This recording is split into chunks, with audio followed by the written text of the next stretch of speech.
এক মহিলা এসে বলল, ইয়া রাসূলুল্লাহ, আমি জিনা করেছি। রাসূল সাল্লাল্লাহু আলাইহি সাল্লাম বললেন, মুখটা ফিরিয়ে নিলেন। রাসূল চাচ্ছে না যে তার বিচারটা সরাসরি আসুক। একবার, দুইবার, তিনবার, চতুর্থবার রাসূল সাল্লাল্লাহু আলাইহি সাল্লাম তাকে বললেন, তুমি কি জানো জিনার শাস্তি কি? ইয়া রাসূলুল্লাহ, আমি জেনে শুনে এসেছি, আমি আমার ফয়সালা নিয়ে এসেছি। কি ফয়সালা তুমি জানো?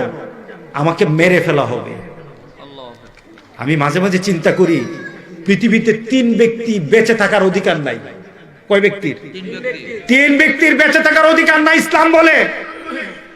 একটা হলো কোন বিবাহিত পুরুষ নারী যদি জিনা করে, পৃথিবীতে বাঁচার আর তার অধিকার নাই। বাংলাদেশে কয়টা মরবো? হ্যাঁ, থাকতো না বলে, থাকতো না। এটা ইসলাম। রাসূল সাল্লাল্লাহু আলাইহি সাল্লাম বলেন, তুমি জানো তোমার ফয়সালা কি আসবে? ইয়া রাসূলুল্লাহ, আমি জেনে শুনে এসেছি। রাসূল বললেন, যাও, তোমার পেটে এই কারণে কোনো সন্তান এসে গেছে কিনা? ইয়া রাসূলুল্লাহ, এসে গেছে। যাও, তোমার বিচার হবে, সন্তানের বিচার করার অধিকার আমার নাই। মানবতা। যাও। সেই মহিলা চলে গেল। বাচ্চা ভূমিষ্ঠ হওয়ার পর আবার রাসূলের দরবারে, ইয়া রাসূলুল্লাহ, আবার ফিরে এসেছি। কেন আসলা? বিচারের জন্য, আমার বিচার করুন। কারণটা কি?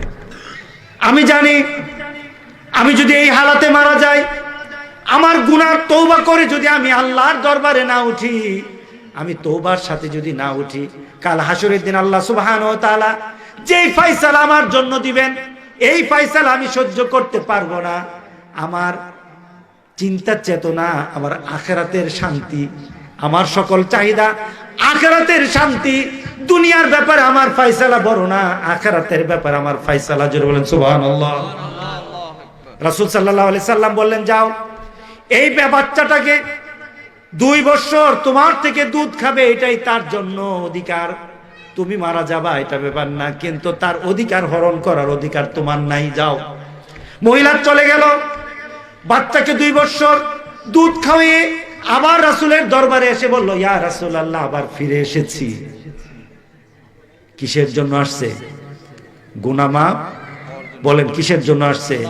জোরে বলেন কিসের জন্য?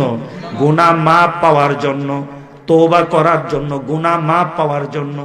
আমরা গুনাহ করি, তওবাটা পর্যন্ত করি না। আমরা গুনাহ করি, আল্লাহর কাছে আমরা রাতের বেলাও কাঁদি না। আমরা এত গুনাহ করি, একটু আল্লাহর কাছে শর্মিন্দা আমাদের আসে না। কথা ঠিক আছে কিনা বলে? একটু লজ্জা আসে না? এত গুনাহ করতেছি, কিভাবে আল্লাহর দরবারে দাঁড়াবো, আল্লাহর কাছে দাঁড়াবো, হাসরের ময়দানে দাঁড়াবো, এই চিন্তা আমাদের ভিতরে একটু জাগ্রত হয় না। আর মহিলাটা দেখেন, একটু গুনাহ, জিনার গুনাহ কারণে সে বারবার ফিরে আসতেছে, বারবার ফিরে আসতেছে। গুনাহকে গুনাহ মনে না করা মুমিনের জন্য অত্যন্ত মারাত্মক বিষয়। কথা ঠিক আছে কিনা বলে? আমাদের সমাজে নাই। এবার রাসূল অর্ডার করলেন, তাকে কোমর পর্যন্ত মাটির নিচে দাবায়া দাও। কোমর পর্যন্ত মাটির নিচে দাবিয়ে দেওয়া হলো। মাটির ভিতরে এতটুকু কোমর পর্যন্ত দাবিয়ে দিয়ে সাহাবায়ে কেরামদেরকে বলল, দিনের নিয়ম নীতি অনুযায়ী পাথর মেরে তাকে দুনিয়া থেকে বিদায় করে দাও। এই যে রাসূল ওয়ার্ডার দিলেন, এটা কি রাসূলের ওয়ার্ডার নাকি আল্লাহর ওয়ার্ডার? এই ওয়ার্ডারটা এই কারণে পালন করে যেন এই সমাজের মধ্যে কেউ কি না থাকে, জিনাকার না হয়, আর যেন জিনাকার না হয়। এবার চতুর্দিক থেকে পাথর মারা হলো, পাথর মেরে তাকে ক্ষতবিক্ষত করে দেওয়া হলো। একজন সাহাবীর গায়ে পাথর এসে, পাথরের আঘাতে রক্তের ফিনকি দিয়ে রক্তের ফোঁটা এসে গায়ে লাগলো, একটু রক্ত গায়ে লাগলো। সাথে সাথে সেই সাহাবী জিনার সাথে রক্তটা ফেলে দিল। এই কথা রাসূলের দরবারে গিয়ে পৌঁছলো। রাসূল শুনতে পেলেন, এক সাহাবী তার রক্ত, ওই মহিলার রক্ত গায়ে লাগার কারণে রক্ত ঘৃণার সাথে ফেলে দিয়েছে। রাসূল সাল্লাল্লাহু আলাইহি সাল্লাম তাকে ডেকে বললেন, ঘৃণা করো না। মহিলাটা কতটা বছর পর্যন্ত তার এই গুনার জন্য আল্লাহর দরবারে শর্মিন্দা হয়েছে, কত রাত কেঁদেছে, কত রাত কেঁদেছে, কত দিন কেঁদেছে। দিন রাত কেঁদে কেঁদে সে চূড়ান্ত একটা ফয়সালা নেওয়ার জন্য আমার দরবারে এসেছে। তাকে ঘৃণা করো না। তুমি কি জানো তার তওবাকে আল্লাহ কতটুকু কবুল করেছেন? তার তওবাকে যদি আল্লাহ বন্টন করে দেন, তোমাদের আশেপাশে মানুষগুলির সবগুলি গুনাহ আল্লাহ মাফ করে দিবেন। এটা হলো চিন্তা। মুমিন গুনাহ করবে, এটা সত্য।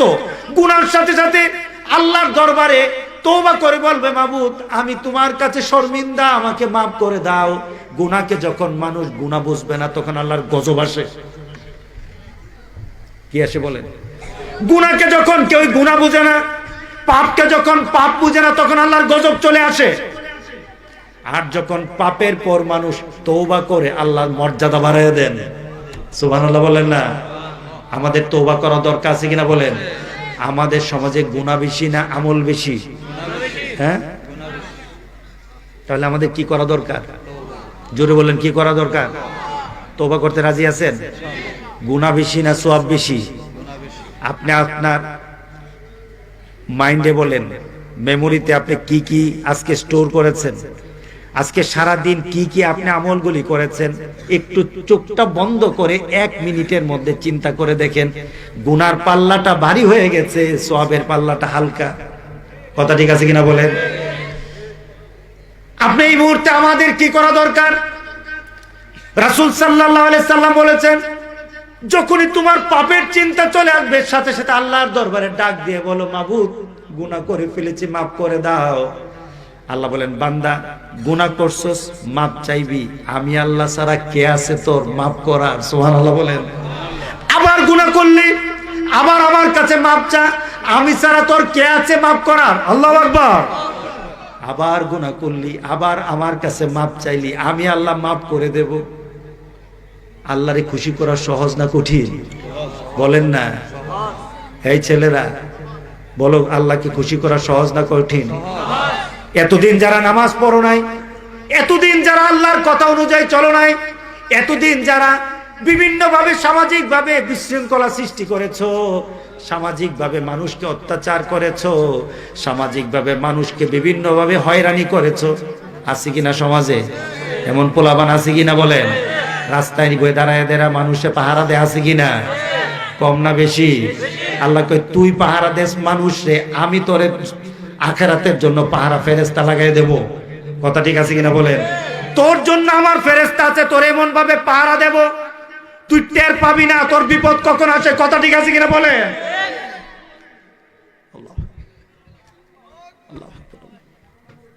আমরা মানুষের পাহারা হব না, আমরা ইসলামের পাহারা হব।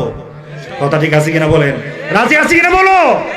আমরা কোরআনের পাহারাদার হবে, আমরা নামাজিদের পাহারাদার হব, আমরা দ্বীনের পাহারাদার হব, আমরা ইসলামের জন্য নিজের জীবনকে উৎসর্গ করতে রাজি আছি।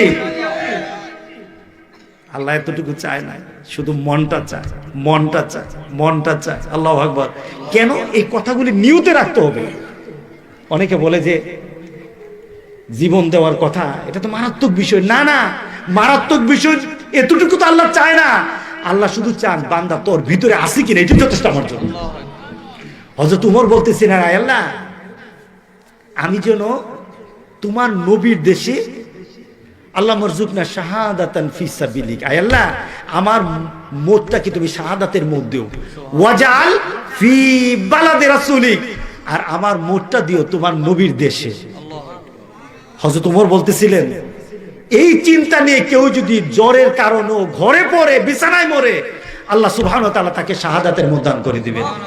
আমাদের চিন্তায় থাকতে হবে, আমাদের চিন্তায় থাকতে হবে, আমাদের চিন্তায় থাকতে হবে। আমাদের সবচেয়ে প্রয়োজন হল ইসলাম। আমাদের সবচেয়ে প্রয়োজন কি বলেন? কি ইসলাম? মাইন্ডে রাখবো কিনা বলেন? আমাদের চিন্তা কি রাখবো?